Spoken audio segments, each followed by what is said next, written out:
West era in Europe.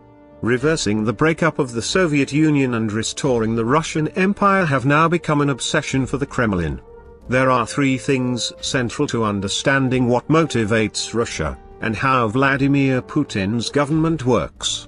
The first is Ruskий мир, Russian world, a philosophy that harks back to the Soviet era. Central to it is the belief that Ukraine is part of a greater Russia. In 1991, after the breakup of the Soviet Union, Russia was too weak to resist when more than 92% of my fellow Ukrainians voted for an independence we had hungered for over centuries. Gradually, however, post-Soviet Russia has sought to exert its influence over my country, and when in 2014 a popular revolution ousted Viktor Yanukovych, it was more than Russia could stomach. It subsequently illegally annexed Crimea and invaded Donbas in support of the so-called People's Republics of Luhansk and Donetsk, which my government believes to be little more than a mixture of terrorist and criminal organizations. Russia's appetite for hegemony does not stop with Ukraine. It greedily eyes other former states and satellites of the Soviet Union, and more broadly seeks to destabilize and divide the rest of Europe and the wider transatlantic alliance. It is instructive that the Kremlin is commissioning new statues of Stalin, one of the 20th century's worst mass murderers.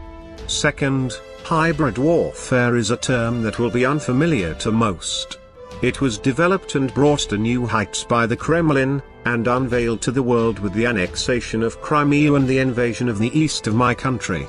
Military aggression was accompanied by carefully planned propaganda and the orchestration of sham elections to support the Russian version of reality. Like old-style propaganda, it uses pernicious lies to support the Kremlin's cause, but it is more sophisticated and insidious than the old Soviet propagandists could ever have dreamed of. This sort of warfare makes full use of modern technology, and is waged across the globe by the well-funded TV station Russia Today, or RT, with its benign call to question more. What they want questioned is the established order. To this end, RT deploys well-paid stooges from both the right and left of the political spectrum.